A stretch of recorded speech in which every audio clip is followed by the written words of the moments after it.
തൃശൂരിലെ വോട്ട് ക്രമക്കേടിൽ ആരോപണം കടുക്കുന്നു. വോട്ട് ചെയ്ത ശേഷം സുരേഷ് ഗോപിയും കുടുംബാംഗങ്ങളും വീടുപേക്ഷിച്ചു പോയെന്ന കോൺഗ്രസ് ആരോപണം നാട്ടുകാരും ശരിവെക്കുകയാണ്.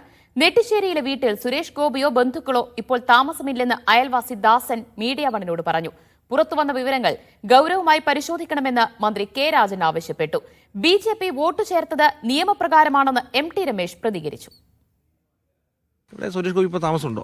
ഇപ്പം ഇല്ല, ഇവിടെ വേറെ വീട്ടുകാരെ താമസിക്കുന്നത്. അവർ കുടുംബക്കാരും മറ്റവരാരെങ്കിലും കുറച്ച് കാലം ഇവിടെ ഉണ്ടായിരുന്നോ ഇലക്ഷന് ശേഷം? അവർ ഇടയ്ക്ക് വന്ന് പോയായിരുന്നു, പിന്നെ കുറച്ച് നാളൊക്കെ ഉണ്ടായിരുന്നു, പിന്നെ ഇടയ്ക്ക് വന്ന് പോകാറുണ്ട്. ആദ്യമേ ഉള്ളതാ കുറേ കാലങ്ങളായിട്ടുള്ള. ഇപ്പം അവരിവിടെ ഇല്ല, ഇവിടെ ഇല്ല. ഇപ്പം വേറൊരു വീട്ടുകാരെ താമസിക്കുന്നത്. നെട്ടിശ്ശേരിയിലെ ഭാരത് ഹെറിറ്റേജിൽ താമസിച്ചിരുന്ന സുരേഷ് ഗോപി തന്റെയും കുടുംബാംഗങ്ങളുടെയും 11 വോട്ടുകളാണ് മണ്ഡലത്തിൽ ചേർത്തത്. തെരഞ്ഞെടുപ്പിന് പിന്നാലെ എല്ലാവരും മടങ്ങിപ്പോയെന്ന DCC പ്രസിഡന്റ് ജോസഫ് ടാജറ്റിന്റെ വാക്കുകൾ ശരിവെക്കുകയാണ് നാട്ടുകാർ. ഇപ്പോൾ മറ്റൊരു കുടുംബമാണ് ഈ വീട്ടിൽ താമസം. ഇത്തരത്തിൽ വോട്ടർ പട്ടികയിൽ ക്രമക്കേട് നടന്നുവെന്നാണ് കോൺഗ്രസും CPIയും ആരോപിക്കുന്നത്. ലോകമുള്ളിടത്തോളം കാലം ആർക്കും നിശബ്ദത പാലിക്കാൻ കഴിയില്ലെന്ന് CPI നേതാവും റവന്യൂ മന്ത്രിയുമായ കെ രാജൻ പ്രതികരിച്ചു.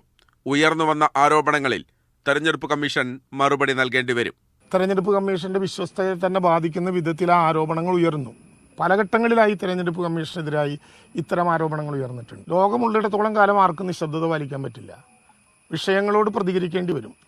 താൽക്കാലികമായിട്ടുള്ള മൗനം ഏറ്റവും അവസാനത്തെ വാക്കാണെന്ന് ആരും കരുതുകയും ചെയ്യേണ്ട.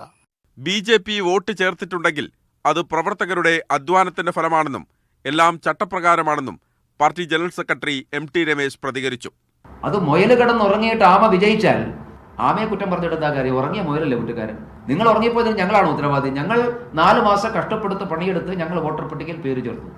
സുപ്രധാന വിഷയങ്ങളിൽ മൗനം തുടരുന്ന സുരേഷ് ഗോപിയെ പരിഹസിച്ച് KSU രംഗത്തെത്തി. കേന്ദ്രമന്ത്രിയെ കാണാനില്ലെന്ന് കാട്ടി KSU തൃശൂർ ജില്ലാ പ്രസിഡന്റ് ഗോകുൽ ഗുരുവായൂർ ഈസ്റ്റ് പോലീസിൽ പരാതി നൽകി.